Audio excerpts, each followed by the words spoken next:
Review dan kita masih membahas topik inovasi Kadin perkuat ekonomi nasional. Pak Arsyad, kita lanjutkan kembali Pak.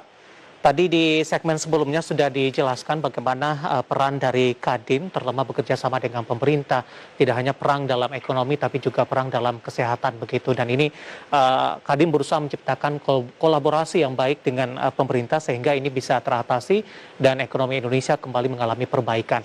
Nah, di antara beberapa program yang berjalan Pak Arsyad, tentu Kadin punya beberapa strategi. Mungkin ada beberapa pilar Pak dalam membangun ekonomi nasional di tengah pandemi, kemudian juga koordinasi dengan beberapa pemerintah daerah atau kadin-kadin yang ada di daerah, Pak Arsyad.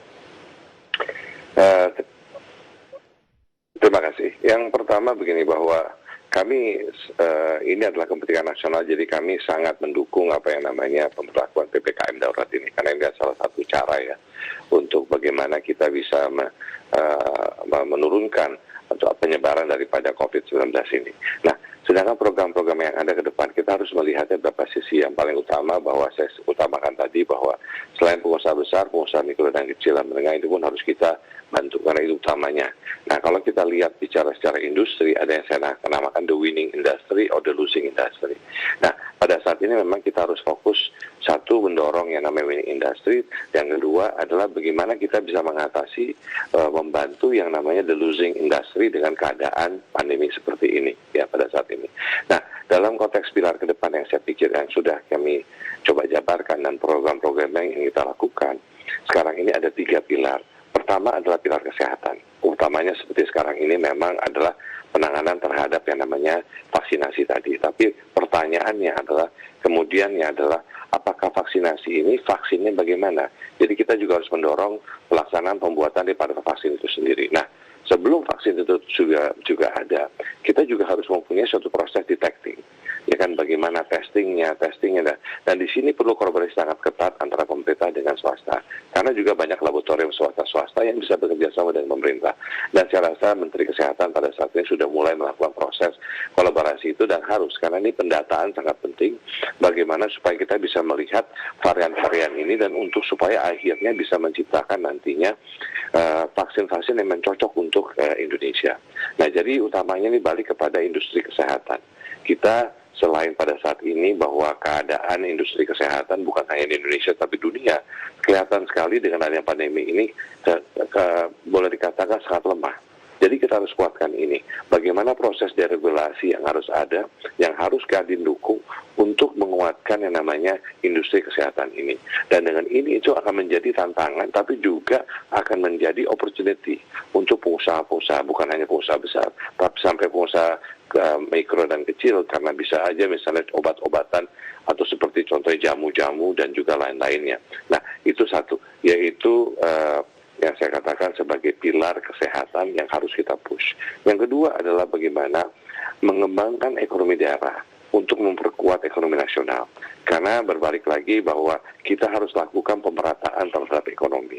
Saya sangat setuju sekali dengan adanya kawasan ekonomi khusus yang ini harus kita push terus supaya tadi pemerataan center of economy bukan hanya di Jawa, for example, tetapi di seluruh Indonesia. Dan ini penting sekali. Dan kalau kita lihat ke depannya, Indonesia Timur juga akan lebih berperan. Contoh di Sulawesi, di mana ada mineral-mineral dan lainnya yang dibutuhkan di dalam pelaksanaan pembuatan teknologi untuk mengantisipasi industri 4.0 seperti baterai dan lain-lain. Jadi ini juga harus kita kembangkan. Nah, di sini juga menciptakan pengusaha daerah. Penciptaan pengusaha daerah sangatlah penting, karena di sini selain ekonomi daerah, pengusaha-pengusaha daerah juga harus kita bangun, bukan hanya dari pengusaha-pengusaha pusat, karena di sini pengusaha daerah, lalu juga bagaimana partisipasi daripada yang namanya UMKM dalam proses produksi yang ada di setiap industri yang akan mempunyai investasi di setiap daerah. Ini juga menjadi suatu strategi ke depan yang harus kita lakukan. Karena supaya setiap investasi itu bisa dilakukan, tetapi juga bersamaan bisa mendorong pengusaha daerah khususnya UMKM. Nah, pilar yang ketiga adalah bagaimana kewirausahaan dan juga kompetensi. Nah, untuk kewirausahaan dan kompetensi ini kita melihat bahwa dengan adanya Undang-Undang Cipta Kerja, dengan adanya juga tools infrastruktur yang sudah dibangun oleh pemerintah, bagaimana Kadin bisa membantu dalam dua hal. Satu, menciptakan lebih banyak pengusaha. Karena dengan banyaknya lebih pengusaha, khususnya mikro, kecil, dan menengah, ini akan menguatkan yang namanya fondasi ekonomi nasional. Karena kita semua tahu secara teori, kita lihat bahwa setiap negara akan kuat bila mana the SME, Small Medium Enterprises itu kuat. Nah, itu adalah sebagai fondasi ekonomi. Nah, di sini sisinya Kadin menciptakan. Sebagai example, kalau salah satu program yang ada rencana ke depan adalah kita membuat yang namanya warung inovasi ataupun innovation hub yang nantinya misalnya bisa kita bekerja sama dengan rumah ibadah, karena dengan demikian rumah ibadah itu bukan hanya sebagai tempat ibadah, tapi tempat di mana centers of UMKM ataupun sebagai mentoring. Jadi di sisi ini adalah center of kesejahteraan. Jadi kita jangan bicara politik di rumah ibadah, bicaranya dua lah. Kita bicara mengenai yang namanya ibadah dan juga bagaimana mengembangkan kesejahteraan bagi rakyat dengan khususnya UMKM ini. Itulah diskusi yang semestinya harus ada. Selain itu, kewirausahaan sosial juga perlu kita dorong. Itu dari sisi kewirausahaan.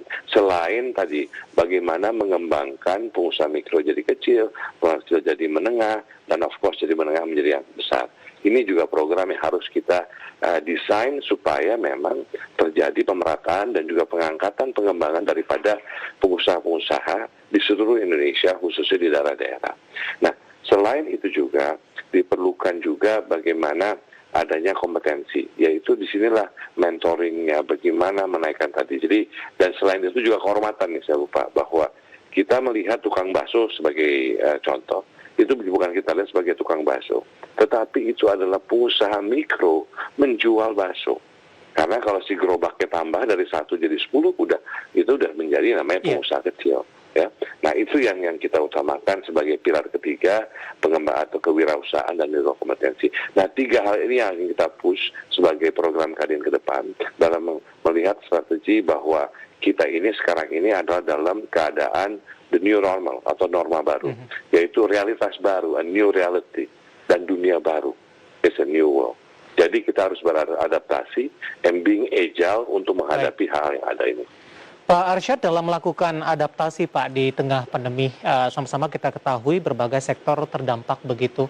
Ada hal yang menarik Pak, transformasi digital dalam beberapa waktu terakhir ini mengalami peningkatan yang cukup pesat, terutama dalam membangun kewirausahaan, kemudian mengembangkan UMKM, kemudian juga membangun dari beberapa aspek lainnya dari dunia pengusaha. Apakah transformasi digital juga akan menjadi salah satu fokus dari Kadin, terutama di tengah pandemi, Pak Arsyad? Iya, dalam konteks tadi, kalau kita bicara digital itu sesuatu hal yang harus kita dorong, dan ini menjadi tools atau alat untuk leapfrogging untuk kita semua. Jadi sebetulnya sangat-sangat penting sekali. Karena kita bicara kita ini dalam revolusi industri 4.0 ya, di dalam dunia itu. Nah, tetapi bagaimana sekarang kita bisa beradaptasi dan mengatakan bahwa digital ini adalah jawaban, adalah alat untuk kita bersama untuk leapfrog, untuk bisa maju ke depan, lebih maju dengan langkah yang sangat ini. Jadi contohnya adalah bahwa digitalisasi di UMKM itu sangat penting. Kalau kita bisa tadi melakukan proses awareness dan edukatif terhadap penggunaan teknologi, simpelnya gini. Misalnya contoh sekarang ini, kalau bicara di sisi mikro, ada yang menjual batik dan ingin menjual batiknya. Sekarang dulunya mungkin di Pekalongan hanya bisa jual di Pekalongan saja. Tetapi dengan adanya misalnya contoh Instagram, lebih lanjut lagi e-commerce. Nah, ini kan kalau bisa kita mengajarkan dan teman-teman kita beradaptasi, saudara-saudara kita beradaptasi dengan digital ini, pasarnya bisa terbuka, bukan hanya Pekalongan, tapi jadi Indonesia. Malahan bukan Indonesia, bisa yang namanya ASEAN dan dunia. Nah, di sini juga perlu peningkatan dari sisi packaging dan lain-lain. Jadi mentoring ini penting sekali. Dan di sisi inilah secara tidak langsung juga nantinya sebetulnya UMKM pun bisa ekspor. Pada saat ini sudah. Ya, jadi hal-hal ini saya mengatakan bahwa digital is a must. Tinggal bagaimana kita mengedukasi teman-teman saudara-saudara kita untuk menggunakan hal itu. Baik, Pak Arsyad, dengan upaya yang dilakukan oleh Kadin kemudian berkolaborasi dengan pemerintah baik di bidang kesehatan tadi kemudian juga di bidang ekonomi, seberapa optimis Kadin Pak untuk kebangkitan dari sisi ekonomi Indonesia di tengah pandemi yang masih terus berlanjut sampai sejauh ini? Pertama, kita harus optimis. Saya orang yang sangat optimis dan saya percaya bahwa optimisme itu penting. Karena itu mengeluarkan yang namanya positive energy. Apalagi dengan keadaan sekarang ini, kita harus benar-benar berpositif.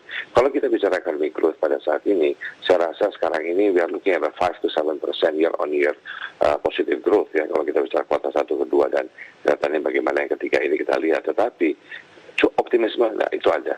Jadi cuma sekarang dalam waktu singkat ini bagaimana kita bisa mengatasi masalah kesehatan ini dengan cepat. Jadi di sini masyarakat, bangsa kita sama-sama kita berusaha untuk paling sedikit disiplin. Karena ini kalau kita bisa keluar dari ini secepatnya dan bisa menjaga mengenai kesehatan ini, saya sangat optimis sekali bahwa ekonomi growth kita ke depan akan lebih baik. Gitu. Nah, bukan apa ya, kita harus perhatikan juga bahwa apa yang dibutuhkan dunia pada saat ini dengan revolusi industri yang ada, kita boleh bertanya, dari mana sih datangnya? Boleh teknologi diciptakan di luar, tapi mineralnya ada di Indonesia. Baik, Pak Arsyad, waktu kita cukup terbatas Pak, terima kasih sudah bergabung bersama kami di Market Review. Sehat selalu Pak Arsyad.